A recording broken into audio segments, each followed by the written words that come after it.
Huwag mo sisihin ang sarili mo. Ba't ko gagawin yun?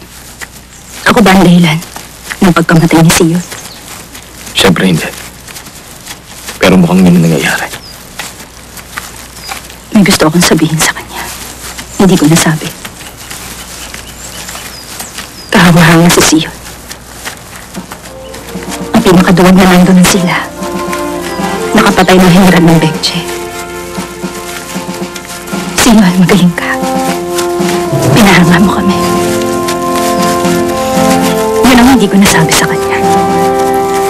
Tama. Si Sino na isang dakilang mandirigma. Kasabay ng pagkamatay ni Siyo, ang pagkaubos ng mukha ko. Sa dami ng mga sundalong napatay ko, wala na akong lamdaman. Sa ngayon, hindi ko na alam kung anong tama. Hindi ng damdamin ng mga narito. Pero ang mahalaga, mabubuhay pa rin tayo.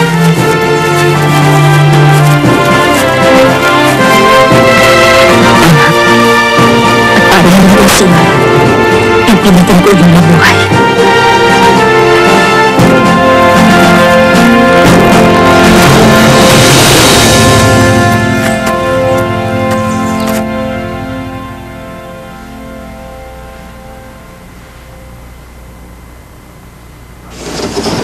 Ate Michelle!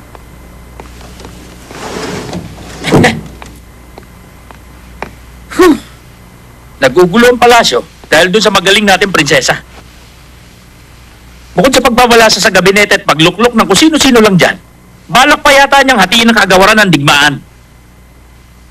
Sigurado ka ba ron? Gusto niya, tagapakasiwa na lang si Solwon. Tapos yung magbibigay ng kautusan, magmumula sa isa pang general na itatalaga ng hari sa kagawaran. Ha! Matindi talaga ang ginagawa sa atin ng prinsesa. Kaya lang, lahat ng general kapanalig natin. Para siyang kumuha ng batong ipupukpok sa ulo niya.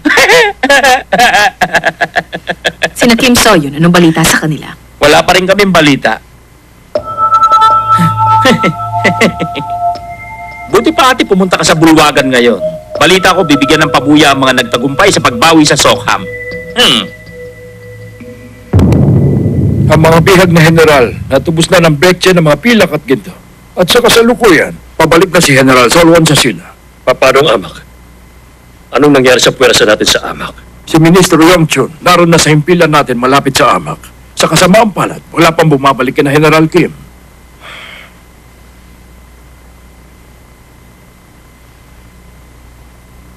Kamahalan. 3,000 kawalang nagbuwis ng kanilang mga buhay. Kaya labis po kong nagdadalamhati. Buhay ang kapalit ng kanilang katapatan. Kaya silang magiging inspirasyon ng mga huwarang at sila. At dahil pinangunahan niya ang paglusob sa Amak, kailangan parangalan si General Kim. Gantimpalaan niyo siya ng 20 lupang pansaka at 300 alipin. At dapat, mabawi natin sa kalaban ang kanya pong bangkay upang mailibing natin siya ng maayos. Magpapagawa rin tayo ng lapida na ilalagay sa templo ng Wasadang. Sa Wasadang Makam. Bakit sa Wasadang? Mga natatanging warang lang ang pwede ron, hindi mga pangkaraniwang general. Kahit anong galing ni Kim Soyun, hindi pa rin sapat yun, lalo na tinalis siya sa pagiging warang dahil sa pagtanan niya sa prinsesa. Tama po yun. Maaari ngang narito na sila. Naibalik sila sa Sorabol ng prinsesa. Kaya alam mo, hindi pa rin siya tinatanggap ng ating inay. Narito na po ang mahal na Reyna.